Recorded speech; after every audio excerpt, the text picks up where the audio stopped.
آج آپ مجھ سے گولڈن کوٹ لے جائیں.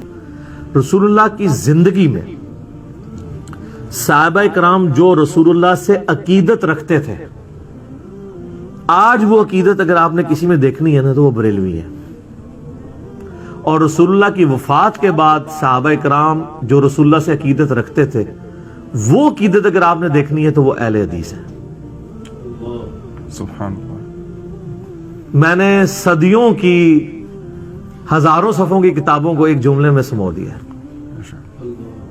یہ جتنی عقیدت تھی آپ کی زندگی میں، آپ کے ساتھ ہمارا انٹریکشن تھا کہ وضو کا پانی نہیں گرنے دے رہے، ٹھیک ہے جی، بال مبارک.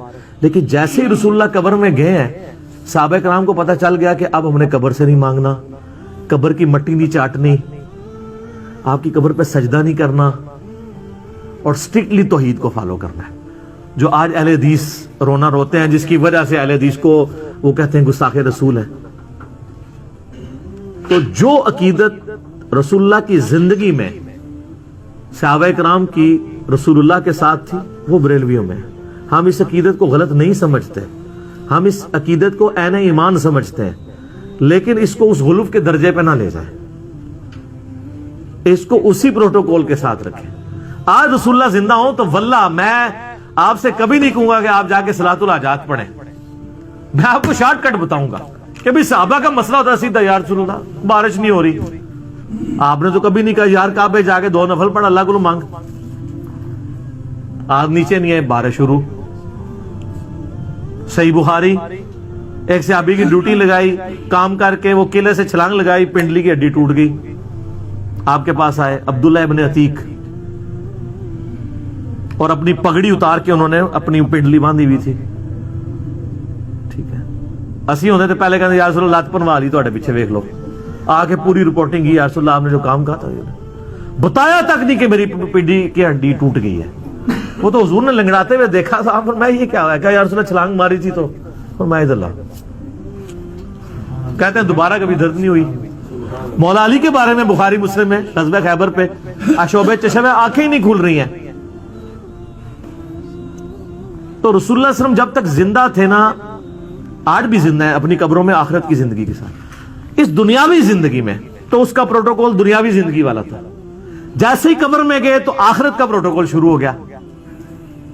پھر صحابہ کرام نے وہ عقیدت رکھی ہے جو آپ علیہ السلام کی ڈیمانڈ تھی. سر یہ فرق ہے، یہ چیز نبی علیہ السلام کو دنیاوی بادشاہوں سے، دنیاوی لیڈر سے ممتاز کرتی ہے کہ دنیا میں اتنا کامیاب لیڈر کوئی نہیں آیا کہ جس نے ود ان 17 ایئرز، جس کے فالوورز نے پوری دنیا کو تلپٹ کر دیا. ہزاروں سال کی سلطنت روما اور پرشین امپائر، رومن امپائر الٹ کے رکھ دیا، اور ایک سٹیچو بھی نہیں اپنے پیغمبر کا بنایا.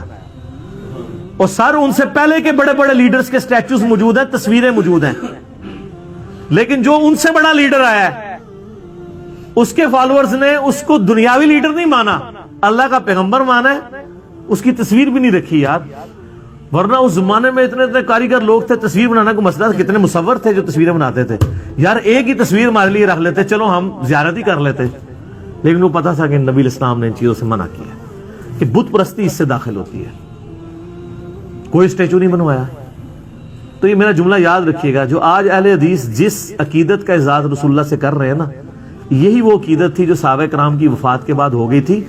وہ وضو کا پانی اپنے چہرے پہ ملنا، آپ علیہ السلام کا بلغم لینا، آپ کے بال مبارک سے عقیدت، یہ بھول نہیں گئے تھے.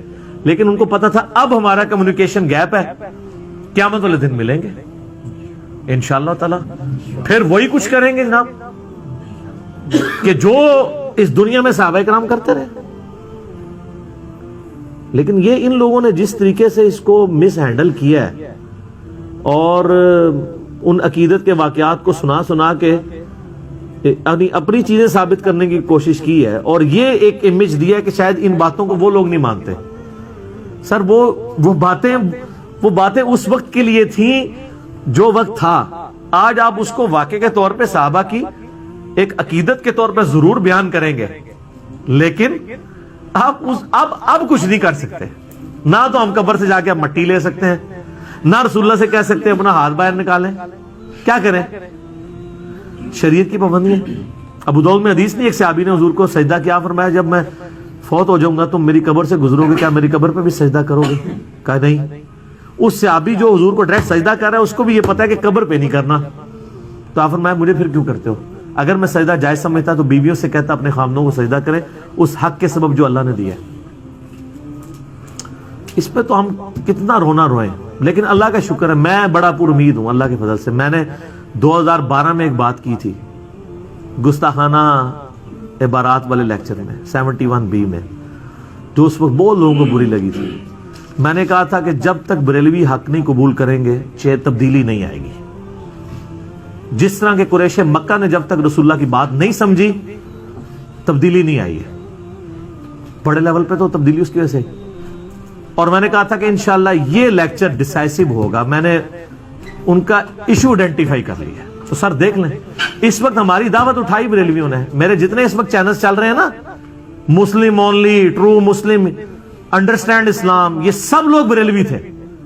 اہل حدیث خام میرے پہ غصہ کھا رہے ہیں، آپ سے ہم نے کوئی بندہ نہیں لیا، اور جو آپ سے اگر ادھر آئے بھی ہیں وہ آپ کے محل سے بھی نہیں تھے، وہ پہلے بھی ادھر سے آئے ہوئے تھے۔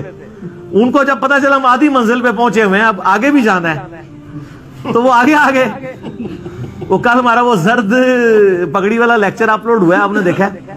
تو میں اپنے بھائیوں کو تھامنیل دکھا رہا تھا، میں نے دیکھو یہ امام کعبہ، میں نے انگلی رکھی، میں نے کہا یہ دیکھو اہل حدیث، پھر نیچے جواد نقوی صاحب، میں نے کہا یہ شیعہ، اس کے ساتھ فضل الرحمان صاحب، میں نے کہا یہ دیوبندی، اس کا الیاس قادری صاحب، میں نے کہا یہ دیکھو بریلوی، چاروں ہو گئے، اور میں نے کہا یہ مسلم جو میری تصویر لگی ہوئی تھی۔